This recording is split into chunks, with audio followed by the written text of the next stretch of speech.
Have drones flying over American cities, and nobody really even says anything about it. When you have Michael Bloomberg again going for now the popcorn at movie theaters, and New Yorkers, I mean, how dead inside are you? You're going to have your mayor tell you what you can and can't order at the damn movie theater? Get the hell out of my movie seat. Who are these people, and how are Americans just putting up with it? Yesterday, we had a lemonade stand for two purposes. We had about 400 lemonade stands all around the country.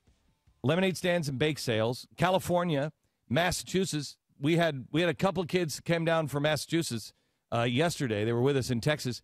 They couldn't have a lemonade stand. The health department came and shut them down. Two kids. In California, we had a family that wanted to do a lemonade stand. Same thing happened. They were told they'd have to get a license to become a restaurant, and then they would have to go through training, food inspection, kitchen inspection, get all kinds of permits. What? So yesterday was our day that we were encouraging people to do a lemonade stand. About 400 of them all across the country. Here in Cedar Hill, Texas, it was amazing. It was amazing. I don't know. We had about, 500,000 people show up? Had to be close to 1,000. Yeah, about 1,000 people. Just a ton of people. And it was in a parking lot, 2 o'clock in the afternoon. It was on blacktop. They closed down 2 streets in Cedar Hill, and all these kids came and set up their lemonade stands, and it was just great. Just a great group of people. Mm-hmm. And we broadcast from Babe's, chicken dinner house because, if there's fried chicken, I'm there. But that's a different story. And last week, we introduced the concept of live what you mean. If you're for small government, you got to live it. You have to push back because they're now telling us we can't teach our kids entrepreneurship. We can't have them do anything without permission. But beyond that, we're now being told in city after city, state after state, that you can't give food to homeless shelters. Well, we started a program for Restoring Love, which is happening this summer here in Dallas at Dallas Cowboys Stadium. And so far, we have raised just about 1 million meals for the homeless. You have been so unbelievably generous. Just this show, and that's without Jerry Lewis, coming out with somebody with a big check, one of those big, 7-Eleven checks. This is just regular people giving 1 million meals for the homeless. Pushing back, standing up and living what you believe. Entrepreneurship and small government. Got to live the principles. Rand Paul is a guy who lives the principles and is getting an awful lot of heat. At least this week you were getting heat earlier because of some of the supporters of your father. You came out and you supported Mitt Romney, and now you're getting heat from those guys. How is your dad even dealing with this, Rand? Well, the thing about the Internet is the people who are the most unhappy are often the really smallest amount of your supporters. When we look at our supporters overall, my supporters, my dad's supporters, libertarian conservatives in general, the vast majority are not, these angry folks, preaching, violence to me and my family because we've endorsed Governor Romney. So I think really sometimes the extremists on the Internet get more credit than really the entire movement, and they shouldn't represent the entire movement.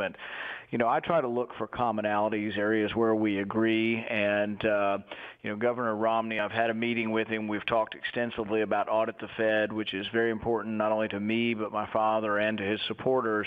And I think there's a very good chance we get it in the platform. There's been an announcement in the House that we're going to get a vote in the House, and I'm working with both Republican and Democrat leadership to try to get a vote here. But some of my dad's supporters don't realize that if you call people names and call them evil, they're less likely to allow you to have a vote on something you really want to pass. Hang on just a second. You're saying that Romney may put Audit the Fed into the platform?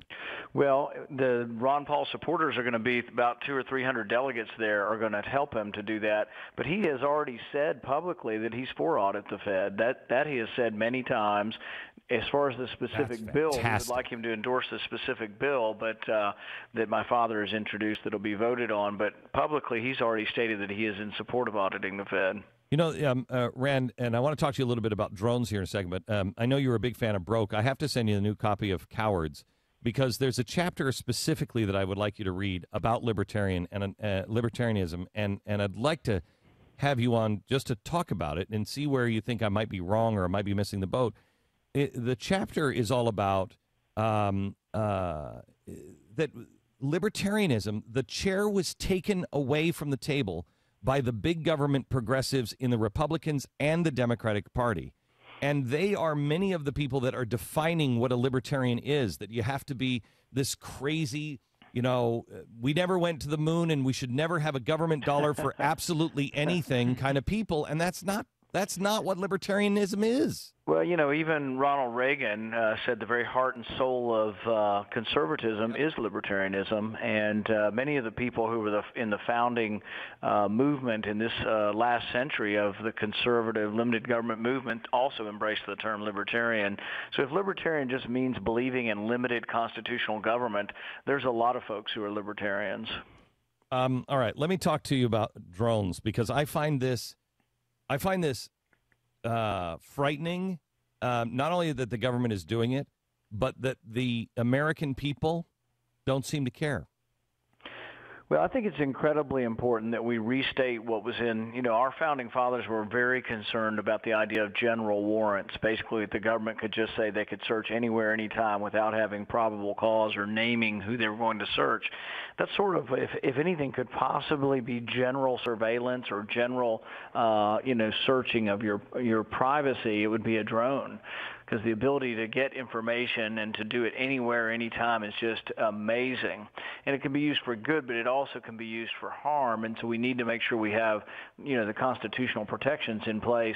And some have said, well, your bill just restates the Constitution, that you have to obey the Fourth Amendment. Well, I think it needs to be restated, because I'm afraid I'm afraid Mayor Bloomberg is going to be going over my backyard barbecue, seeing if anybody's got a big gulp, or whether or not I'm separating my recyclables correctly. So we already have a lot of a nanny state, and all they need is the perfect surveillance equipment to really make it a bad situation. I mean, Ren, there's a quote from Bloomberg. I have to send this to you. It's amazing. He was talking about surveillance on New York City, and he said, and correct me if I'm wrong, Pat, but I think this is almost a direct quote. We can't have people thinking that they can just go anywhere they want. Mm-hmm. Well, really? when you were talking about lemonade stands, I was thinking of Thoreau's essay on civil disobedience, and I was thinking, you know what? Do you think he could ever have contemplated in his lifetime that civil disobedience would someday be putting up illegal lemonade stands by school kids? I mean, you know what happened yesterday? We had about 1,000 people here in Texas at this lemonade stand. We had about 400 of them all around the country, and here in Texas, we had about 20 Occupy Wall Street people protesting children having a lemonade stand to benefit the homeless. I mean, have you heard about the Dollarite family? They're from Missouri, and the Department of Agriculture fined them $90,000 for selling bunnies with the wrong license. They actually had a license for selling bunnies, but they had the wrong license. They fined them $90,000 because they fined them for every bunny they had sold. And apparently, bunnies reproduce like rabbits. And they told them, though, if they didn't pay on time, it'd be $3.1 million if they didn't pay within 30 days. Did they pay it? They fought it, and interestingly, after about a year, and the Department of Agriculture got somewhat embarrassed by this thing, they came back to them and they wanted a consent agreement. But you know what they wanted them to sign after they finally were red in the face and they had discovered that they were embarrassed by this? They wanted them to sign and say they would never be involved with mating or reproducing animals again. These people live on a farm in rural Missouri, and they want to tell them they can't reproduce their livestock. And so they wouldn't sign, and this went on and on. I'm not sure exactly where it is now. It was John and Judy Dollarite from Missouri, and it's just another example of an out-of-control government. Why do you think this stuff is happening? Do you think, I was thinking about all this regulation, and I thought, okay, in many places now, they are, and this is amazing to me, they are now saying in Philadelphia that you cannot feed the homeless in places where people have done it. Charities and ministries have fed people in the open air for decades, if not 2 centuries, in Philadelphia. They're now saying they have to be in certain places, and I think it's in Philadelphia, but also I believe in California, they're reclassifying soup kitchens as restaurants. And I wonder, A, are they trying to close our heart? Are they trying to get more power and make people dependent on them? Or is this just a city, a state, and a federal government that needs those tax dollars, needs all that regulation to be able to generate money for the cities? Which is it, or is it both? Well, I think what you said earlier kind of hits the nail on the head. We've been asleep at the switch. We haven't seemed to have cared enough, particularly the people we've elected. The people here in Washington don't care about your privacy or state rights or individual rights, the difference between the federal government and the state government. It's lost on these people. They care about what a majority can pass, and if a majority can pass something and they want to appear to do good, they don't care about the nuance of the Constitution or the nuance of state versus federal rights, so they pass these things.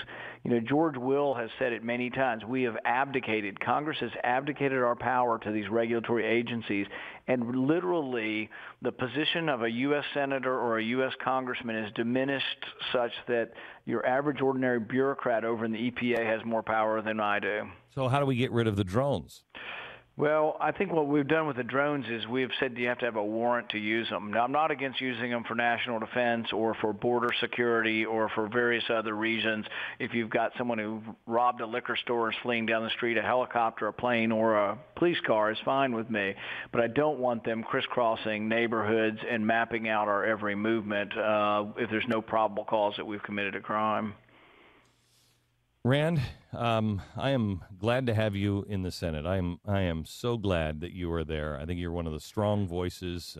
You and Mike Lee and people like that, Jim DeMint, are standing, and I believe you actually have a spine and one of the good guys who just will keep taking the hammering no matter what, and hammer back. Well, I may be seeing you. I think I've been invited to a Freedom Fest down in July in Texas. I think they said you're speaking down there, and I think Ted Cruz, who's a friend of mine running for the Senate down there, is going to be at that event also. Oh, I didn't know you were coming to that. That's by Freedom Works. Yeah, Freedom Works, and I think it's in July sometime. Yeah, July 26th, yeah. Yeah, and I'm going to try to help my friend Ted Cruz get elected to the Senate down there, too. Oh, that's fantastic. Well, I don't think we've ever met, have we? Yeah, maybe in the television studio one time, but I think I've never interviewed in person with you. It's always been on the phone. My staff has told me to keep my distance. I believe that to be true, and they're very wise. Rand, thank you very much, and I appreciate it. God bless. All right, thanks, Glenn. You bet. Bye-bye.